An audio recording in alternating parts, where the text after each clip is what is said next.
Assalamualaikum warahmatullahi wabarakatuh. Halo rekan-rekan semua yang memiliki semangat dalam menyatukan nilai-nilai uluhiyah ke dalam ruang huni. Saat ini kita akan mendiskusikan narasi baru dalam dunia arsitektur kontemporer, yaitu prinsip kamar tidur yang islami.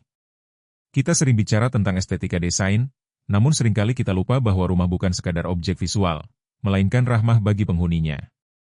Kamar tidur dalam Islam bukan hanya tempat memejamkan mata, tetapi ia adalah muara ketenangan jiwa yang memadukan syariat dengan fungsionalitas modern. Allah Subhanahu wa Ta'ala berfirman dalam Quran Surat An-Naba ayat 9 dan 10, "Dan kami jadikan tidurmu untuk istirahat, dan kami jadikan malam sebagai pakaian." Ayat ini adalah mandat bagi kita sebagai desainer untuk menciptakan suatu pakaian ruang yang mampu menyelimuti manusia dalam keamanan dan kenyamanan total. Hari ini, kita akan bedah bagaimana sains arsitektur bertemu dengan kedalaman spiritual.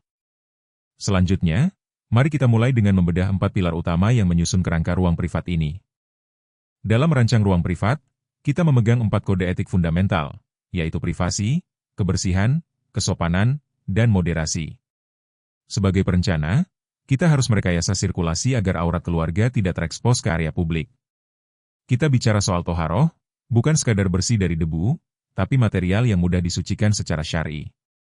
Perhatikan Quran Surat An-Nur ayat 58, Islam mengatur etika masuk ruang privat bahkan bagi anggota keluarga sendiri. Ini adalah dasar dari modesti spasial, yaitu bahwa kemewahan sejati bukanlah pameran, israf, melainkan fungsionalitas tinggi yang menghargai batas-batas kemanusiaan. Selanjutnya, setelah memahami fondasinya, mari kita lihat implementasi teknisnya pada denah dan zonasi. Inilah yang saya sebut sebagai perangkat penjaga kehormatan. Perhatikan desain denah ini. Kita menerapkan sistem blind spot, di mana pintu masuk diposisikan sedemikian rupa agar tamu di area publik tidak memiliki garis pandang langsung ke arah tempat tidur. Rasulullah Shallallahu Alaihi Wasallam bersabda, izin itu diwajibkan karena, untuk menjaga, pandangan. Hadis riwayat Bukhari dan Muslim. Penggunaan pintu solid dan kunci modern bukan sekadar keamanan fisik, tapi instrumen edukasi adab bagi anak-anak untuk memahami privasi sejak dini. Ruang ini adalah benteng harga diri. Selanjutnya, dari zonasi makro, kita masuk ke detail mikro, pusat dari ruangan ini, yaitu tempat tidur. Arsitektur tidur adalah soal presisi. Kita menggunakan struktur moderat, tinggi ranjang harus ergonomis untuk mobilitas, termasuk bagi lansia, sekaligus memastikan sirkulasi udara di bawah kasur tetap optimal. Sunnah mengajarkan kita untuk mengibas tempat tidur sebelum tidur, hadis riwayat Bukhari. Secara arsitektural ini kita terjemahkan dengan pemilihan material kasur breathable dan modular yang anti tungau, yaitu binatang kecil yang menyebabkan penyakit di kulit. Kebersihan material adalah bagian dari ihsan dalam desain. Tidur yang berkualitas adalah investasi untuk ibadah yang berkualitas pula. Selanjutnya, bicara soal kebersihan, manajemen visual pakaian adalah tantangan berikutnya dalam estetika kesopanan. Islam sangat menjunjung tinggi kerapian pakaian sebagai bentuk syukur atas nikmat Allah Ta'ala. Dalam manajemen aurat, kita menggunakan sistem tertutup total. Pakaian tidak boleh terekspos secara visual yang bisa menciptakan kekacauan visual, atau visual clutter. Ingat Quran Surat Al-Mudatsir ayat 4, dan pakaianmu bersihkanlah. Selain itu, penggunaan lantai akustik memastikan ruangan selalu senyap dan bersih, siap digunakan untuk bersujud kapan saja tanpa harus mencari sajadah di tumpukan barang. Kebersihan adalah separuh dari iman, dan desain kita harus memfasilitasi iman itu tumbuh. Selanjutnya, bagaimana kita mengelola elemen alam seperti cahaya dan udara secara cerdas? Cahaya dan udara adalah tamu agung bagi sebuah ruang. Di siang hari, kita menggunakan smart blinds untuk sterilisasi alami melalui matahari tanpa mengorbankan privasi. Namun saat malam tiba, kita mengikuti tuntunan Rasulullah Shallallahu Alaihi Wasallam untuk mematikan lampu, hadis riwayat Bukhari. Kita aplikasikan sistem dimmable yang mendukung ketenangan spiritual dan persiapan otak menuju fase tidur. Penataan kabel yang tertutup bukan hanya soal estetika, tapi mitigasi bahaya, atau sadud zariyah, agar tidak ada risiko saat kita bergerak dalam gelap. Selanjutnya, satu elemen yang sering disalahpahami adalah cermin. Bagaimana syariat memandangnya? Cermin dalam ruang privat harus memiliki tata letak yang disiplin.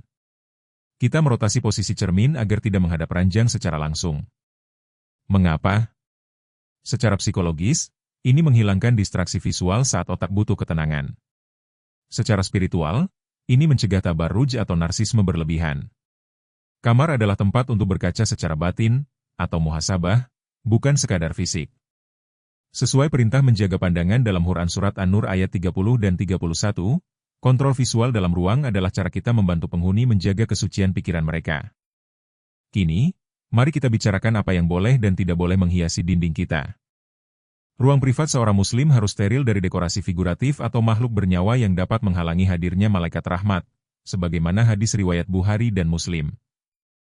Sebagai gantinya, kita menggunakan geometri suci, yaitu ritme proporsi yang tak terhingga yang mengarahkan alam bawah sadar pada konsep tauhid dan kebesaran Sang Pencipta. Kaligrafi diletakkan di posisi yang terhormat, bukan sekadar hiasan, melainkan sebagai reminder atau pengingat zikir. Inilah estetika yang tidak hanya memanjakan mata, tapi juga menggetarkan hati. Selanjutnya, di era digital ini, kamar tidur seringkali diserbu oleh layar. Bagaimana kita membatasinya? Kita menerapkan prinsip Sot al-Zari'ah, yaitu menutup pintu menuju keburukan. Kita melarang keras layar TV menghadap ranjang. Kamar tidur harus menjadi zona bebas konten buruk dan radiasi. Stasiun pengisian daya harus terisolasi jauh dari jangkauan tidur.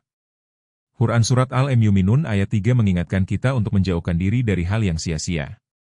Dengan mengusir distraksi digital, kita mengembalikan fungsi kamar sebagai area muhasabah penutup hari. Biarkan mata kita tertutup dengan mengingat Allah Ta'ala, bukan malah mengingat notifikasi ponsel. Dan sebagai puncak dari desain ini, kita butuh ruang khusus untuk berdialog dengan Sang Pencipta. Terakhir, namun yang paling utama, yaitu yang kita istilahkan sudut bermunajat. Desain ini mendedikasikan satu area yang selalu siap untuk qiyamul lail. Jalur dari tempat tidur ke area sholat harus bebas hambatan. Ini adalah implementasi keamanan sekaligus kemudahan bagi mereka yang terbangun di sepertiga malam. Sebagaimana digambarkan dalam Quran Surat Az-Zariyat ayat 17 dan 18, area ini adalah stasiun pengisian energi rohani. Kamar bukan lagi sekadar tempat istirahat jasmani, tapi laboratorium spiritual untuk menempa diri sebelum menghadapi dunia esok hari. Selanjutnya, sebagai penutup, mari kita rangkum apa arti sebuah rumah bagi seorang muslim. Rekan-rekan sekalian, desain kamar tidur Islami bukanlah sebuah batasan kuno. Ia adalah manifestasi keimanan tingkat tinggi melalui tata ruang yang canggih. Privasi, kebersihan, dan kemudahan ibadah adalah wujud cinta kita kepada keluarga.